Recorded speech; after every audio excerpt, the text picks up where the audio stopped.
പരിശുദ്ധാത്മാവേ എന്നിൽ വന്നു നിറയണമേ. പരിശുദ്ധാത്മാവേ കൃപ ചൊരിയണമേ. പരിശുദ്ധാത്മാവേ ശക്തി പകരണമേ. പരിശുദ്ധാത്മാവേ കൃപ ചൊരിയണമേ. പരിശുദ്ധാത്മാവേ ശക്തി പകരണമേ. പരിശുദ്ധ പരമദിവ്യകാരുണ്യനാഥനായ ഈശോയ്ക്ക് എന്നേരവും ആരാധനയും സ്തുതിയും പുകഴ്ചയും ഉണ്ടായിരിക്കട്ടെ. നിത്യസ്തുതിക്ക് യോഗ്യനായ പരിശുദ്ധ പരമദിവ്യകാരുണ്യനാഥനായ ഈശോയ്ക്ക് എന്നേരവും ആരാധനയും സ്തുതിയും പുകഴ്ചയും ഉണ്ടായിരിക്കട്ടെ. പരിശുദ്ധ പരമദിവ്യകാരുണ്യനാഥനായ ഈശോയ്ക്ക് എന്നേരവും ആരാധനയും സ്തുതിയും പുകഴ്ചയും ഉണ്ടായിരിക്കട്ടെ. സ്നേഹനാഥനായ ഈശോയെ, ഈ കരുണയുടെ തിരുമണിക്കൂറിൽ അങ്ങയുടെ കരുണയെ ധ്യാനിച്ചുകൊണ്ട് ഞങ്ങളായിരിക്കുന്നു. ഞങ്ങളുടെ മേൽ ചൊരിഞ്ഞ് എൻ്റെ അനന്തമായ ഒരിക്കലും പറ്റാത്ത ആ മഹനീയമായ കരുണയെ ധ്യാനിക്കുമ്പോൾ ഈശോയെ, ഞങ്ങളുടെ ജീവിതങ്ങൾ നീ ആഗ്രഹിക്കുന്നത് പോലെ ആക്കിയെടുക്കുവാൻ ഞങ്ങളെ അനുഗ്രഹിക്കണമേ.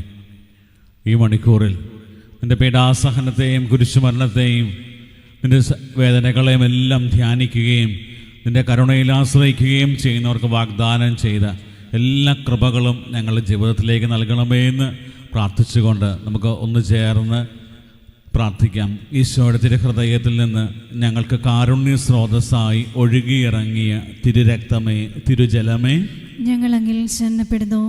ഈശോയുടെ തിരുഹൃദയത്തിൽ നിന്ന് ഞങ്ങൾക്ക് കാരുണ്യ സ്രോതസ്സായി ഒഴുകിയിറങ്ങിയ തിരുരക്തമേ, തിരുജലമേ, ഞങ്ങളങ്ങിൽ ശരണപ്പെടുന്നു.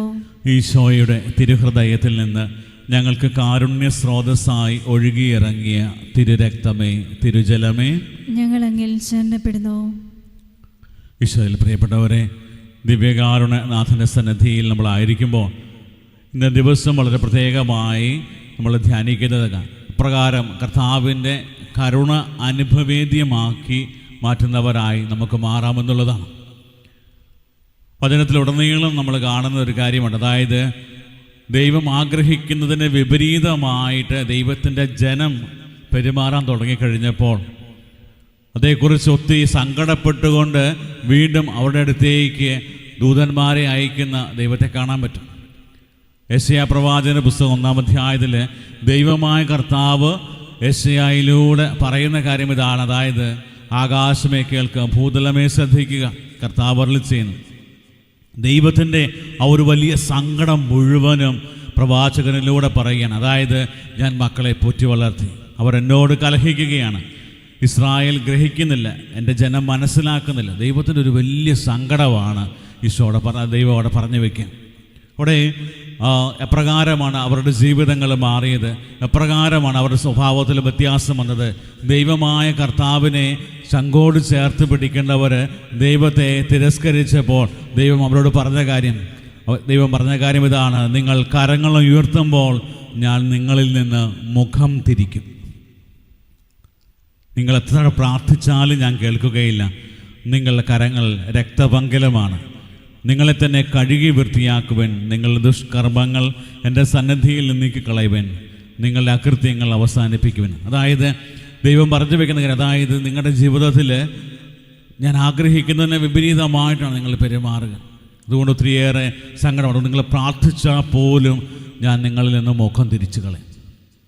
പ്രിയപ്പെട്ടവരെ, അതുകൊണ്ട് വീണ്ടും ദൈവം ആവശ്യപ്പെടുന്ന ഒരു കാര്യം, പ്രവാചകനിലൂടെ ആവശ്യപ്പെടുന്ന ഒരു കാര്യം ഇതാണ്. അതായത് വരുവിൻ, നമുക്ക് രമ്യതപ്പെടാം, പരസ്പരം രമ്യതപ്പെടാം. നിങ്ങളെൻ്റെ കൽപ്പനകളും ചട്ടങ്ങളും ഒക്കെ പാലിക്കാം, നിങ്ങൾക്ക് അനുഗ്രഹമുണ്ടാകും. 103-ാം സങ്കീർത്തനം അതിൻ്റെ 17-ാം തിരുവചനം പറയുന്നത്, 17-ഉം 18-ഉം പറയുന്നത്, എന്നാൽ കർത്താവിൻ്റെ കാരുണ്യം അവിടുത്തെ ഭക്തരുടെ മേൽ എന്നേക്കും ഉണ്ടായിരിക്കും. കർത്താവിൻ്റെ കാരുണ്യം അവിടുത്തെ ഭക്തരുടെ മേൽ എന്നേക്കും ഉണ്ടായിരിക്കും. അവിടുത്തെ നീതി തലമുറകളോളം നിൽക്കും. ആരുടെ മേലാണ് ഈ കർത്താവിൻ്റെ കാരുണ്യം നിൽക്കുക? വീണ്ടും 18-ാമത്തെ തിരുവചനം പറയുന്നു, അവിടുത്തെ ഉടമ്പടി പാലിക്കുന്നവരുടെയും അവിടുത്തെ കൽപ്പനകൾ ശ്രദ്ധാപൂർവം അനുസരിക്കുന്നവരുടെയും മേൽ തന്നെ. അതായത് ദൈവത്തിൻ്റെ കൽപ്പനകളും ദൈവത്തിൻ്റെ പ്രമാണങ്ങളുമൊക്കെ നമ്മൾ ജീവിതത്തിൽ നമ്മൾ ശ്രവിക്കുവാനും ഗ്രഹിക്കുവാനും അതനുസരിച്ച് ജീവിക്കാനും നമ്മൾ പരിശ്രമിക്കുമ്പോൾ കർത്താവിൻ്റെ കാരുണ്യം നമ്മുടെ മേൽ എന്നേക്കും ഉണ്ടായിരിക്കും. പുറപ്പാട് പുസ്തകത്തിൽ നമ്മൾ കാണുന്നുണ്ട്. പുറപ്പാട് പുസ്തകം അതിൽ കൃത്യമായിട്ടും പറഞ്ഞു വെക്കുന്നൊരു കാര്യം. എന്നാൽ 20-ാം അധ്യായം 6-ാം തിരുവചനം, എന്നാൽ എന്നെ സ്നേഹിക്കുകയും എൻ്റെ കൽപ്പനകൾ പാലിക്കുകയും ചെയ്യുന്നവരോട് 1000 തലമുറകൾ വരെ ഞാൻ കരുണ കാണിക്കും. അതായത് ദൈവത്തിൻ്റെ ഒരു വലിയ വാഗ്ദാനമാണ്. അതായത് ദൈവത്തോട് വിശ്വസ്തയോടെ അനുസരണത്തോടെ നമ്മൾ പെരുമാറാൻ തുടങ്ങുമ്പോൾ നമ്മുടെ ജീവിതത്തിൽ വലിയ വ്യത്യാസങ്ങളുണ്ടാകും. ദൈവത്തിൻ്റെ കരുണ എന്നേക്കും നിലനിൽക്കുന്നൊരു വലിയ അനുഭവമായിട്ട് നമ്മുടെ ജീവിതത്തിൽ കാണും. പുറപ്പാട് പുസ്തകം, നിയമാവർത്തന പുസ്തകം 28-ാം അധ്യായത്തിൽ നമ്മൾ കാണുന്നുണ്ട്. 1-ാമത്തെ തിരുവചനം, നിൻ്റെ ദൈവമായ കർത്താവിൻ്റെ വാക്ക് കേട്ട് ഇന്ന് ഞാൻ നിനക്ക് നൽകുന്ന കൽപ്പനകളെല്ലാം സൂക്ഷ്മമായി പാലിക്കുന്നെങ്കിൽ അവിടുന്ന് തന്നെ ഭൂമിയിലെ മറ്റെല്ലാ ജനതകളെക്കാൾ ഉന്നതനാക്കും. അതായത് ദൈവത്തിൻ്റെ കൽപ്പനകൾ അനുസരിക്കാൻ തുടങ്ങുമ്പോൾ കർത്താവിൻ്റെ കരുണ ലഭിക്കുന്നു. ഈ ലോകത്തിലെ നമ്മളെ ഒരു ശ്രേഷ്ഠ ജനതയാക്കി മാറ്റും. ഇന്ന് ഈ ഒരു വചന വെളിച്ചത്തിൽ നമ്മുടെയൊക്കെ ജീവിതങ്ങളെ നമ്മൾ പരിശോധിക്കുമ്പോൾ നമുക്കറിയാൻ പറ്റും, പലപ്പോഴും ഒത്തിരിയേറെ കാര്യങ്ങൾ നമ്മൾ കേട്ടിട്ടുണ്ട്, കേൾക്കുന്നുണ്ട്. പക്ഷേ നമ്മൾ വചനം കേൾക്കുന്നുണ്ട്, വചന സന്ദേശങ്ങൾ കേൾക്കുന്നുണ്ട്. എന്തുകൊണ്ടാണ് നമ്മുടെയൊക്കെ ജീവിതത്തിലേക്ക് ഈ ഒരു ദൈവത്തിൻ്റെ കരുണയുടെ ഒരു വലിയ അനുഭവം നമുക്ക് നഷ്ടമാകുന്നത്? ദൈവത്തിൻ്റെ കരുണ സമൃദ്ധമായിട്ട് എല്ലാവർക്കും സൗജന്യമായിട്ട് ലഭിക്കുന്നൊരു കാര്യമാണ്. പക്ഷേ പലപ്പോഴും ഈ ഒരു കരുണയെ തിരിച്ചറിയുന്നവരായിട്ട് നമ്മൾ മാറുന്നുണ്ടോ? നമുക്കിത് അനുഭവേദ്യമായിട്ട് മാറുന്നുണ്ടോ? എന്നെ ഇതുപോലെ സ്നേഹിക്കുന്ന ഒരു ദൈവമാണ്.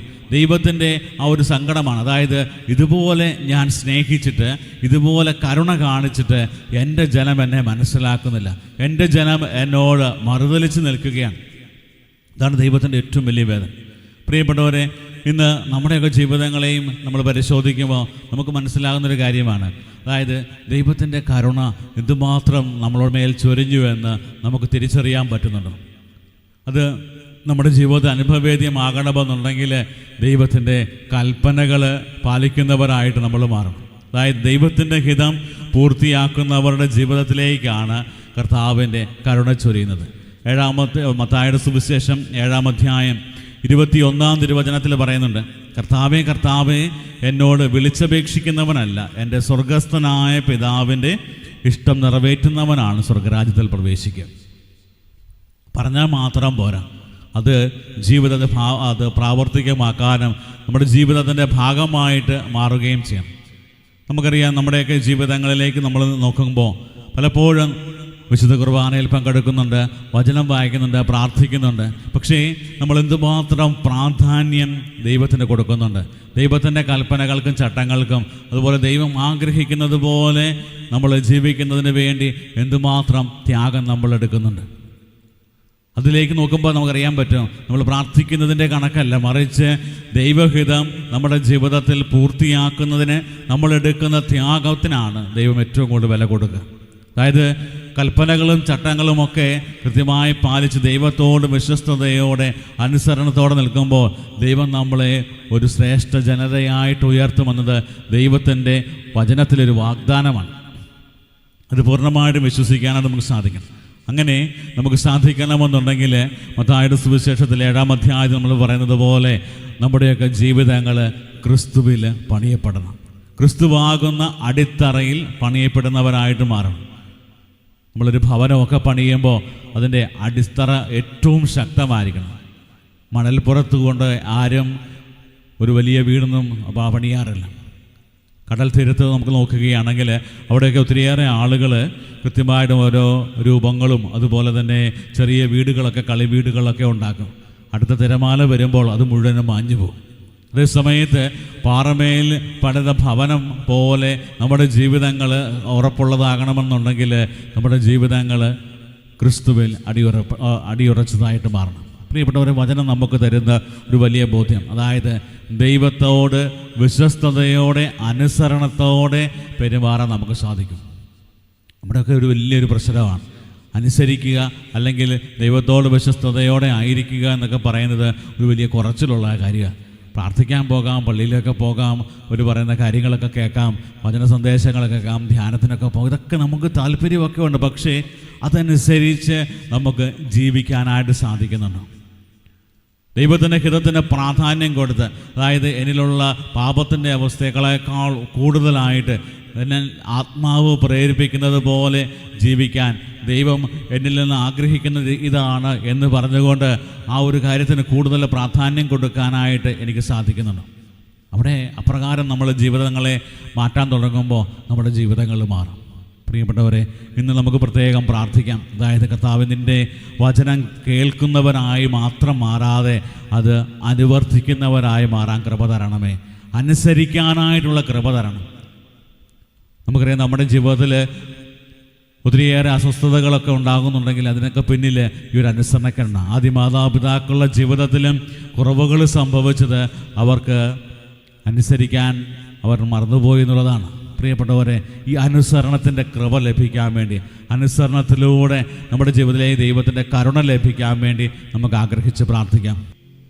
ദിവ്യകാരുനാഥൻ്റെ ആശീർവാദം സ്വീകരിക്കുവാനായിട്ടൊരുങ്ങുന്ന സമയം നമ്മുടെ എല്ലാ നിയോഗങ്ങളും പ്രാർത്ഥനകളും കുടുംബത്തിൻ്റെ ആവശ്യങ്ങളും വ്യക്തിപരമായ നിയോഗങ്ങളെല്ലാം ദൈവസന്നിധിയിൽ സമർപ്പിക്കാം. ദൈവസമർത്ഥമായിട്ട് നമ്മളെ അനുഗ്രഹിക്കുന്ന നിമിഷമാണ്. ഈശോ ദിവ്യകാരുണ്യമായി സ്നേഹമായി നമ്മുടെ മധ്യത്തിലേക്ക് വന്ന് നമ്മളെ അനുഗ്രഹിക്കുന്ന നിമിഷം, ദിവ്യകാരുണ്യം നമ്മുടെ മുമ്പിൽ ഉയരുന്ന സമയം നമുക്ക് പ്രാർത്ഥിക്കാം. ഈശോയെ, നിൻ്റെ കരുണയിൽ ആശ്രയിച്ചുകൊണ്ട് നിൻ്റെ കരുണ അനുഭവവേദ്യമാക്കുവാനും നിൻ്റെ കരുണയായി മാറുവാനും ഞങ്ങളെ ഒരുക്കണമേ എന്ന് പ്രാർത്ഥിക്കാം.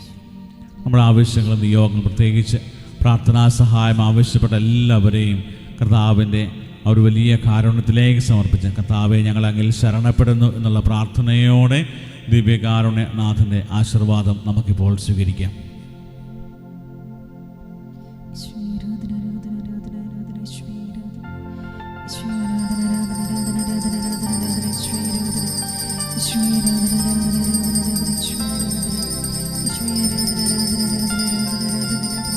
പരിശുദ്ധ പരമമാം ദിവ്യകാരുണ്യമേ, എന്നുമെന്നും അങ്ങേക്കാരാധന. പരിശുദ്ധ പരമമാം ദിവ്യകാരുണ്യമേ, എന്നുമെന്നും അങ്ങേക്കാരാധന. പരിശുദ്ധ പരമമാം ദിവ്യകാരുണ്യമേ,